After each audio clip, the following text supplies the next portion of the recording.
Selamat datang kembali di penelusuran mendalam kita. Nah, hari ini kita mau bahas sesuatu yang, kompleks banget tapi juga keren banget. Kita akan ngobrolin soal otak kita, organ paling canggih yang kita punya, dan hubungannya sama satu hal yang, bisa dibilang misterius, kreativitas. Kita bakal fokus ke bab 11 dari materi kita, judulnya Otak dan Kreativitas. Melangkah ke depan. Betul. Bab yang menarik ini. Pertanyaan gedenya kan gini, gimana sih sebenarnya otak kita, terutama bagian depannya ya, itu bisa memicu ide-ide kreatif. Tapi, ini nih yang jadi inti mau kita gali dari bab 11. Bagian otak yang sama canggihnya ini ternyata bisa jadi penghalang terbesar kita buat nerima ide baru. Ya itu paradoksnya. Jadi, apa kreativitas itu cuma soal dapat ide brilian aja, atau ada proses lain yang lebih dalam gitu? Mungkin ada hubungannya sama gimana kita mutusin buat jalanin ide itu meskipun mungkin otak kita sendiri awalnya nolak. Nah, itu dia. Lebih dari sekedar ide.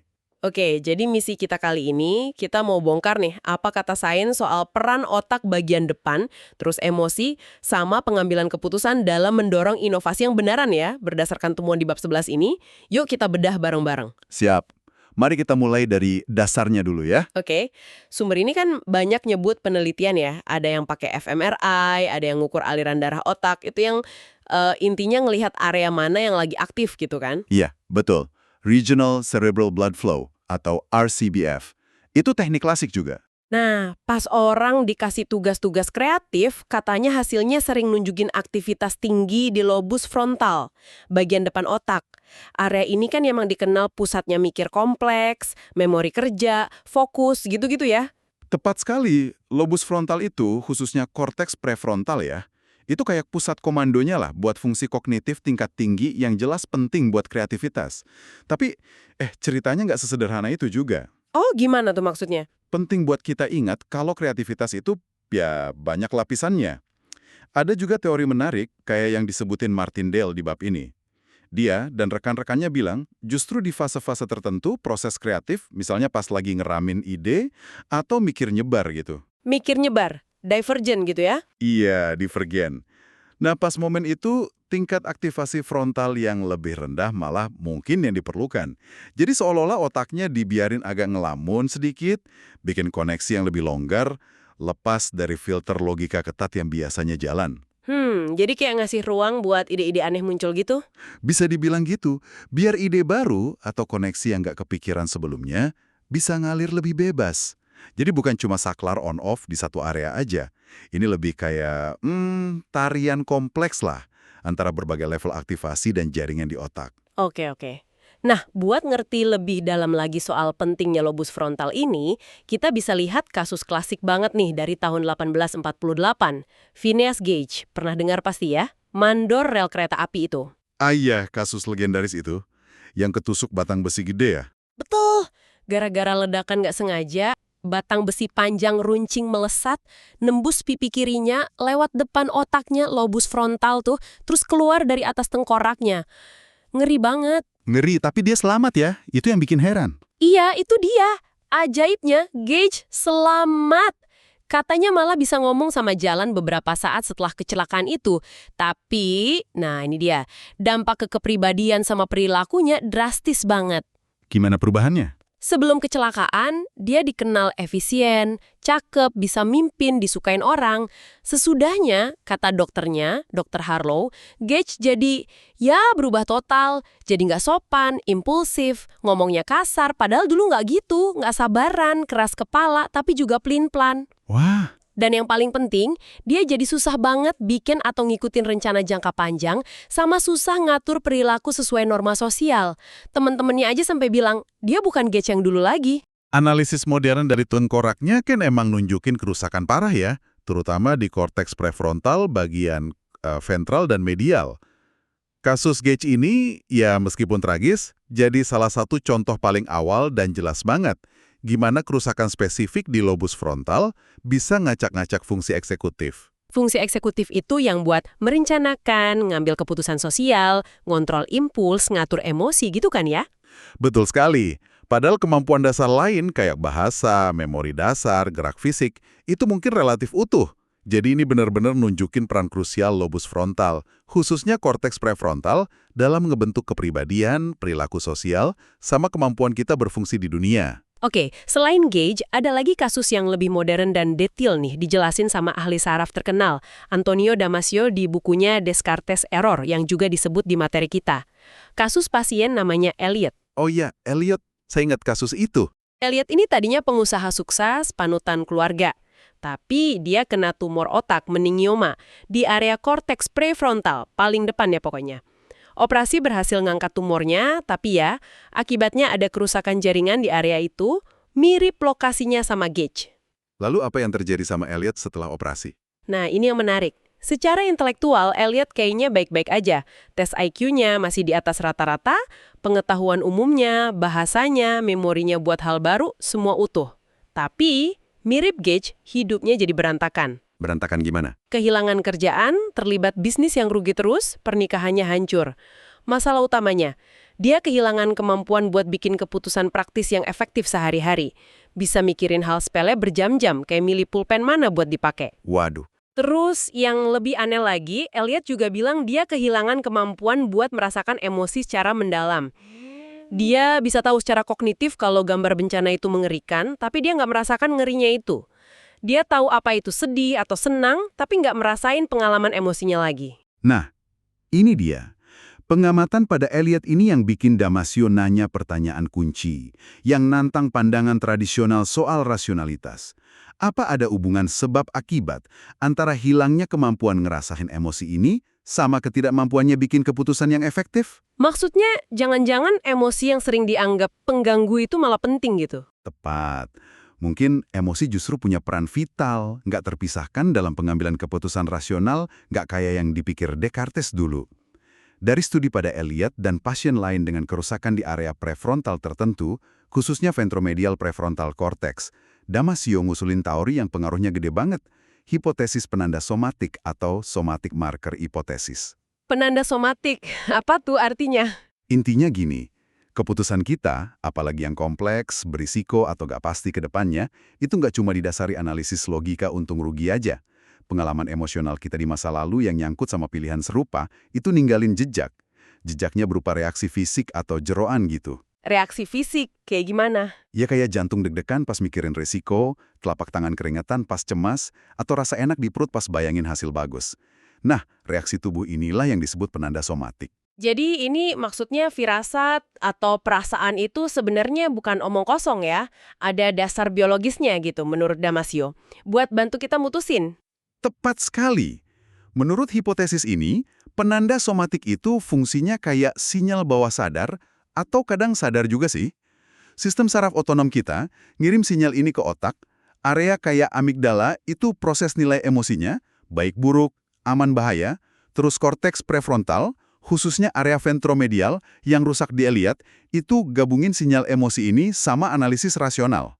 Oh, jadi kayak filter gitu ya? Iya, penanda somatik ini bantu nyaring pilihan dengan cepat, bikin beberapa opsi rasanya benar atau salah secara intuisi. Jadi ngebantu kita ngarah ke keputusan yang lebih adaptif, lebih nguntungin jangka panjang, apalagi pas hadapi situasi rumit banyak variabel dan hasilnya nggak pasti.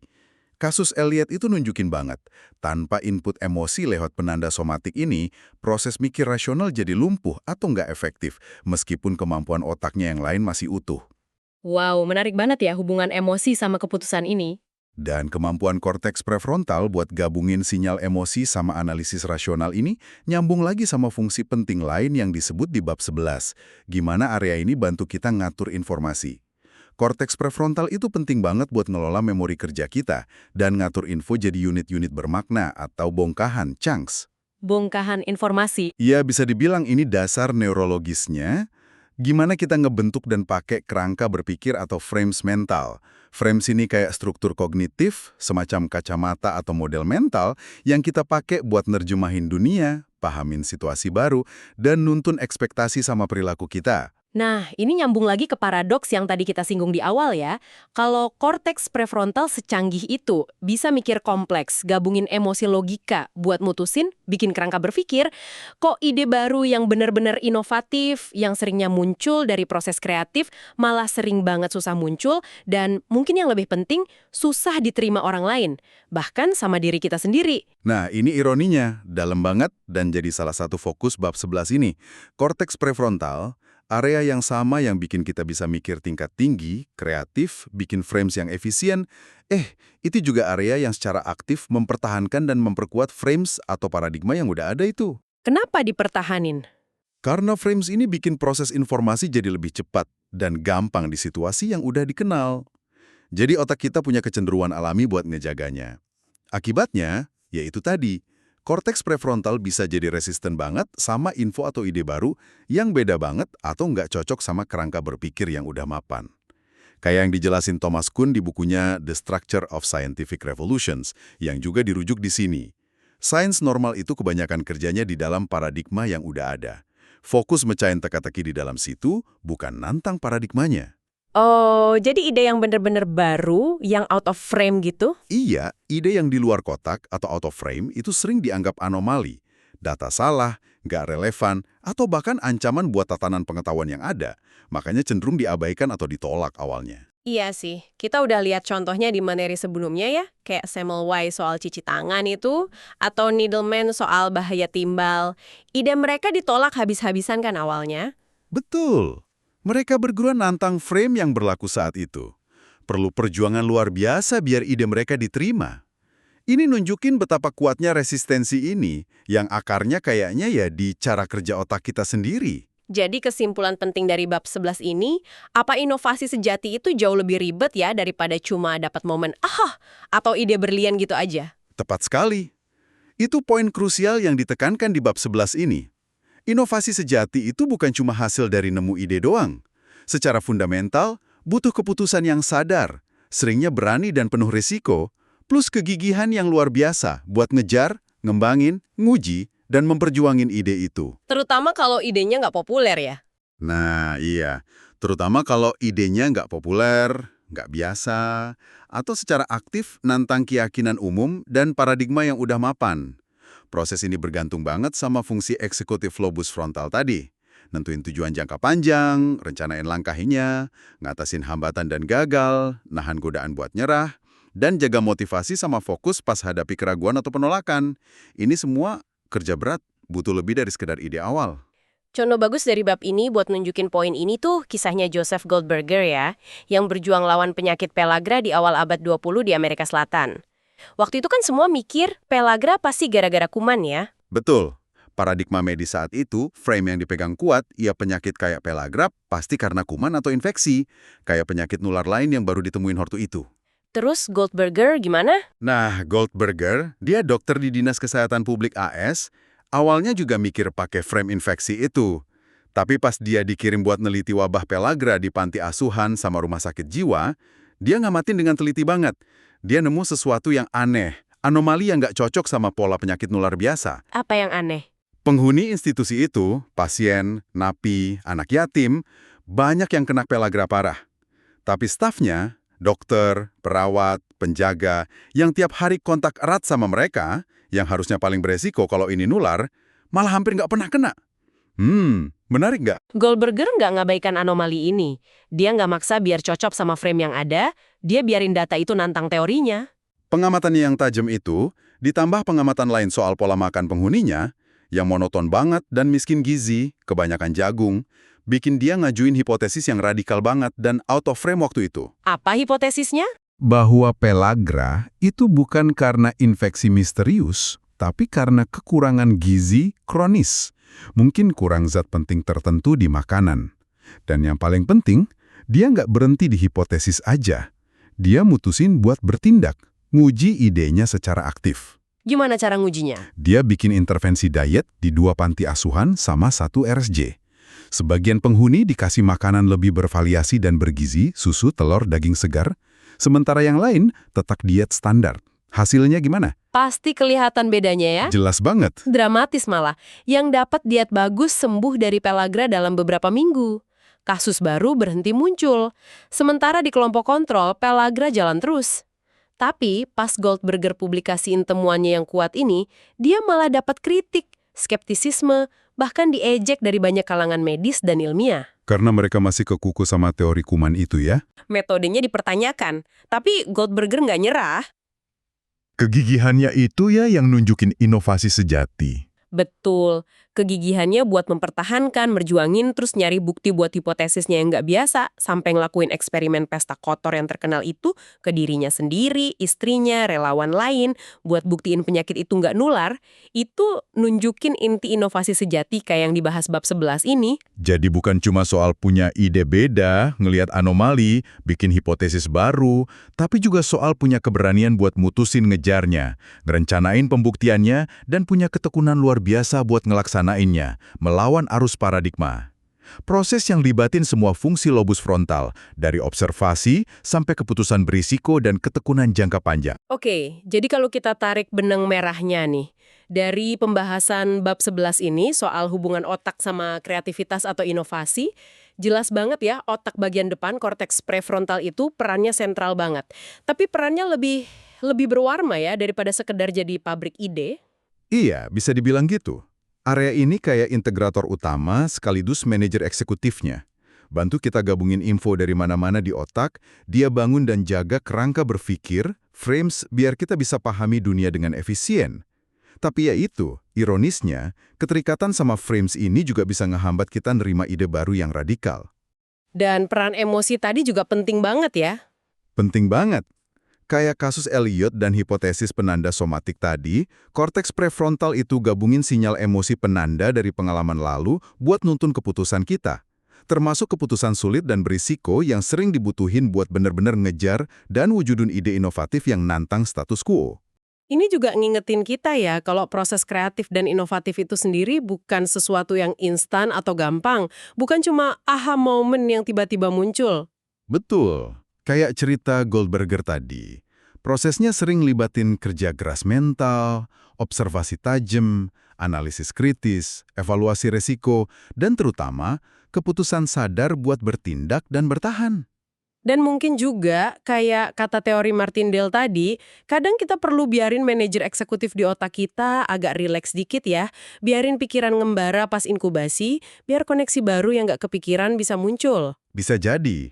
Ada fase rileksnya juga. Oke, nah sebagai penutup nih, dari diskusi kita soal gimana otak kita kerja, apalagi korteks prefrontal, dengan kecenderungannya jaga frame yang ada dan dipengaruhi penanda emosi dari masa lalu, ini ada pertanyaan buat Anda renungin. Langkah sadar apa ya yang bisa Anda ambil dalam hidup Anda sendiri buat secara aktif nantang asumsi dan kerangka berpikir Anda pas ketemu ide baru yang rasanya asing, nggak nyaman, atau bahkan kayak ngancem?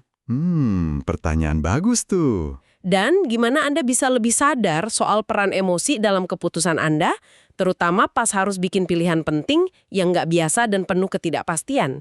Sesuatu buat dipikirin lebih lanjut nih. Sampai jumpa di penelusuran berikutnya.